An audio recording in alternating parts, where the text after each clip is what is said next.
Hello friends, I am Dr. Shanti Verma. In today's video lecture, I am going to discuss Gantt charts in Python. Let's first understand what is Gantt chart.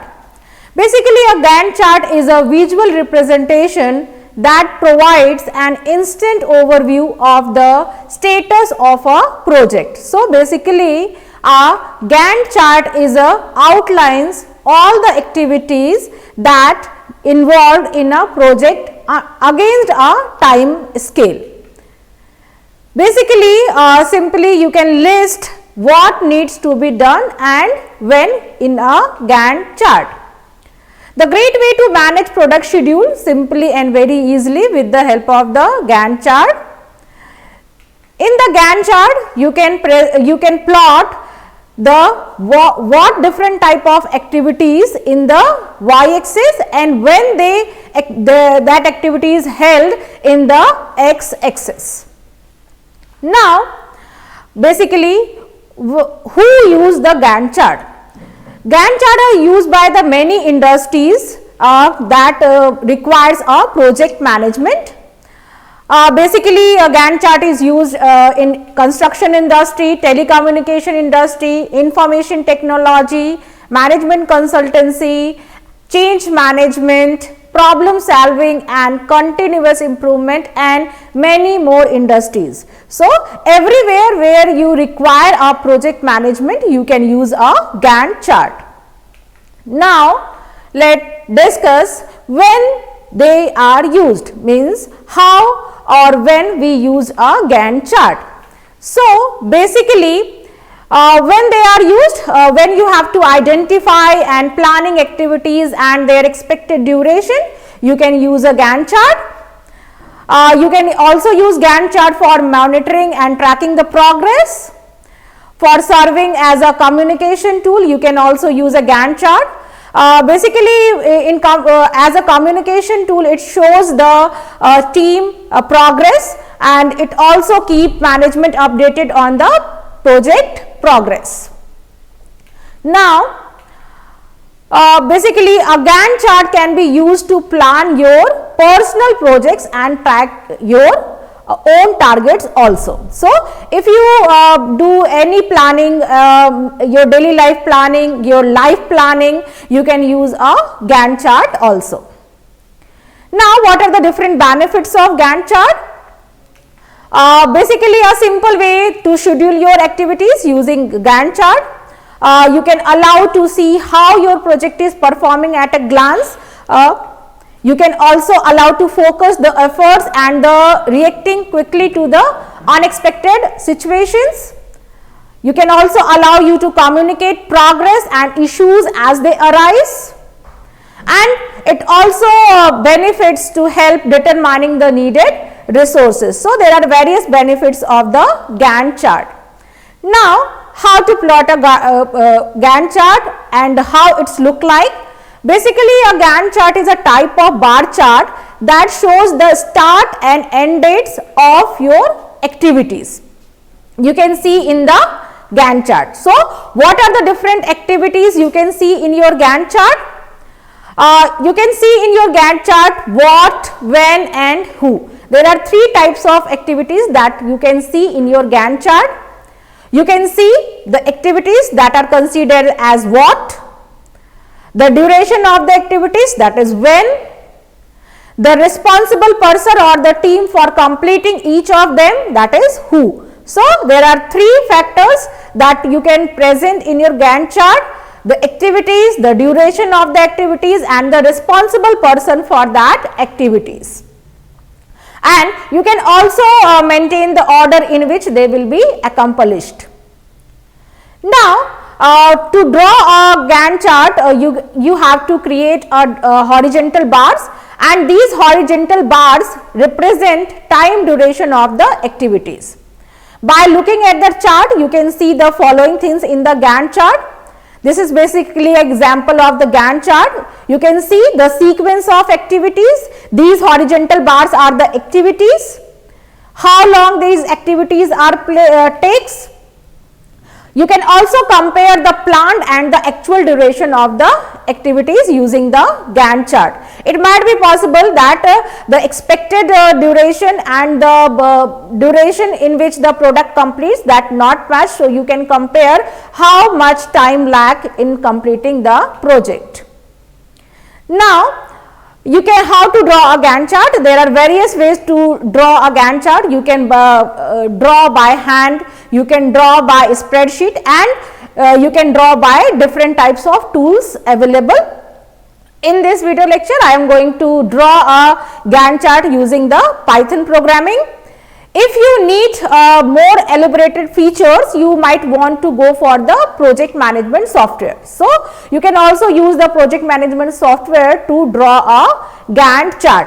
In this Gantt chart, you can see that in the basically y-axis there are different types of activities, and in the x-axis there are you can plot number of weeks, number of days, etc. Now, let us discuss one example of the Gantt chart. This is the one example of the Gantt chart. You can see in the y-axis there are number of activities, like you can also give the activities as SDLC steps, that is the software development life cycle steps. You can select for example here the activities are select the item, define the objectives, define the operational definition, develop a data collection plan, and many more. In the x-axis you can see here there are weeks, means week 1, week 2, week 3, week 4, and it is compulsory that the time increments in the week. Now, you can plot each activity in a row, and this is basically this blue line is a today line.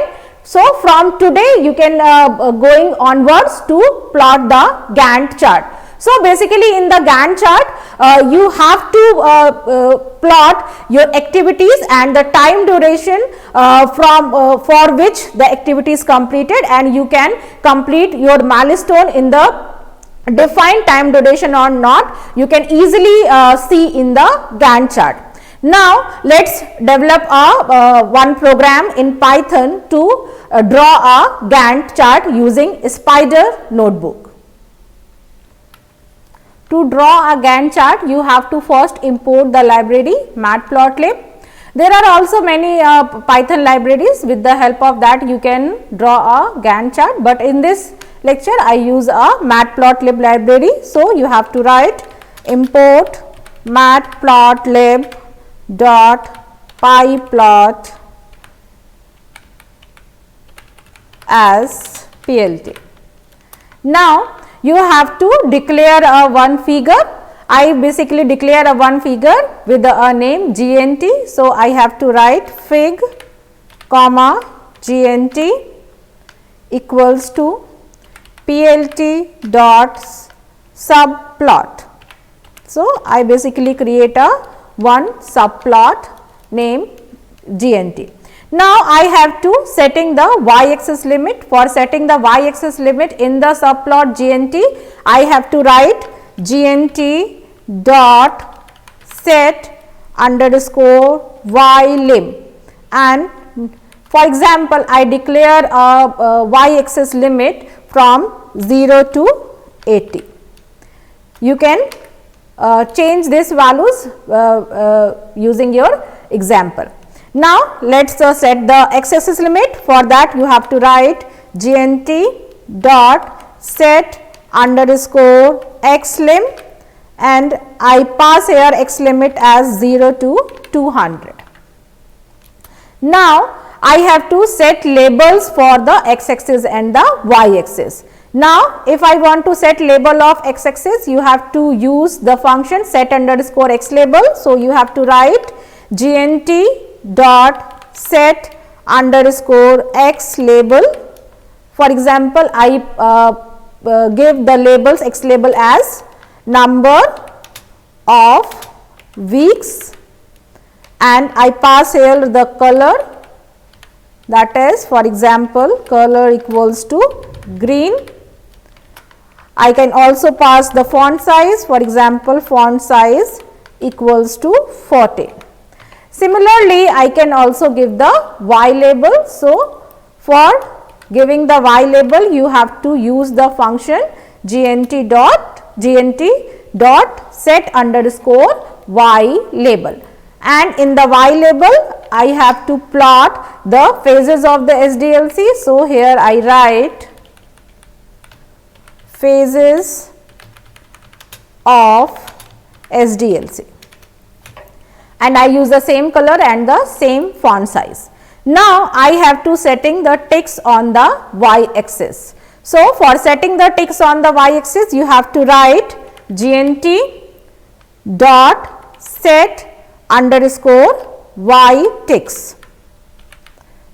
So, you have to give the y ticks as, for example, I plot here 10, 20, 30, 40 and 50. So, I have to plot the 5 activities. So, I give the 10 durations, means 0 to 10, 10 to 20, 20 to 30 like ticks in the Gantt chart on the y axis. Similarly, I can give the x ticks. For that, I have to write x ticks, and in x tick, for example, I have to plot various different type of weeks. So, I make an interval of 20. So, I take here 20, 40, then 60, then 80, then 100, 120, 140, 160, 180 and 200. You have to take a note that in the x limit I give the 0 to 200. So, the x ticks values are up to 200. Similarly, the y limit is a 0 to 80. So, you have to maximum pass here the 80. So, you have to take care that if you plan to plot different activities or the more activities, you have to change the x limit and the y limit of the figure. Now, to labeling the ticks on the y axis, for example, I have to give the SDLC phases like planning, designing, coding, testing and maintenance. So, I have to write gnt dot set underscore y labels, and I have to give the labels values like, for example, first is planning,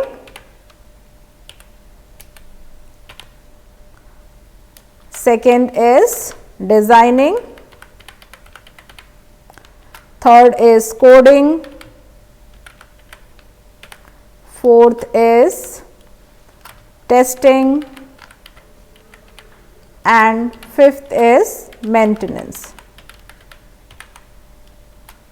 Now, you can also give the y x labels. So, for that you have to write gnt dot set underscore x tick labels.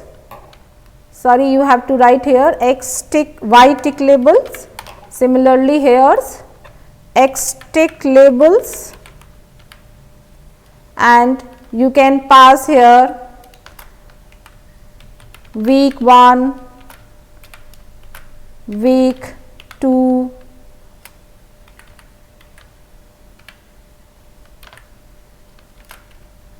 similarly number of weeks you can pass here.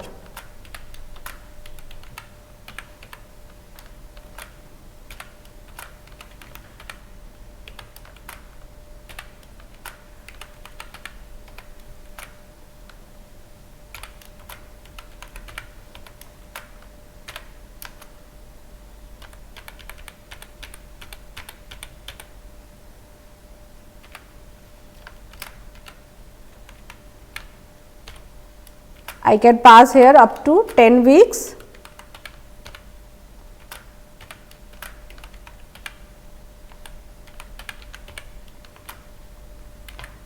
Now,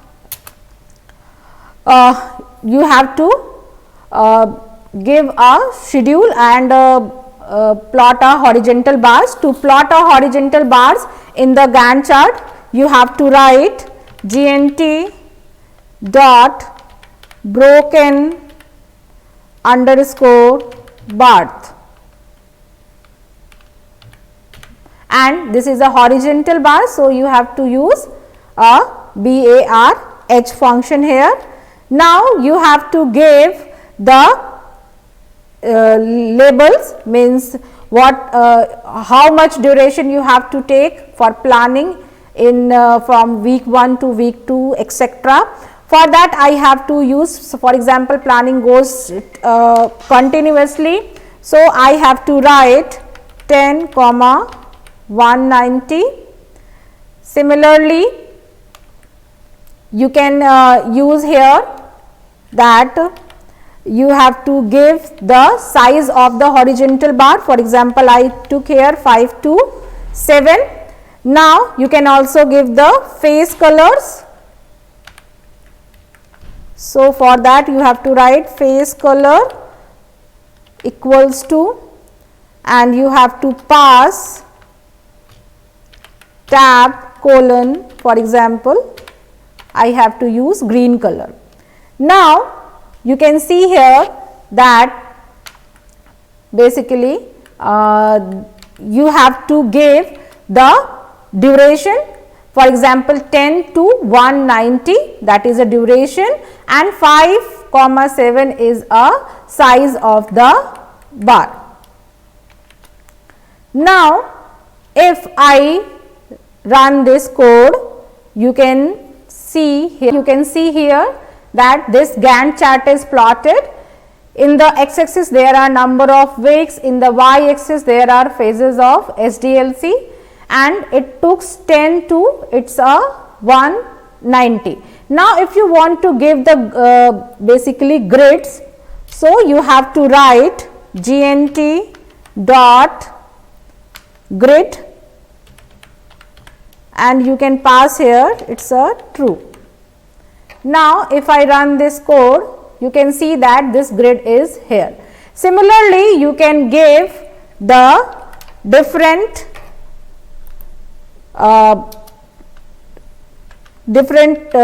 time duration for the designing, coding, testing and maintenance. For example, I write here 40 to 80. It means it goes up to 120, means start from 40, then 40 plus 80 is a 120, and this is a X label. Similarly, I can, for example, I use here red color. You can see here this in the designing there is a one horizontal bar of the red color. Similarly, you can give for coding, for example, I write here 70 to 70, it means it starts from 70 and goes up to 140, and I took here 25, and for example, I take a color pink. You can see this pink bar is plotted. Now, if what you have to do when the particular task is divided into a different time duration, so you can pass here the different values, like for example, it again start from 160 and end up to 20. So, you can pass here, means it is a 160, start from 160 and goes up to 180, that is this is a basically broken bars here. Similarly,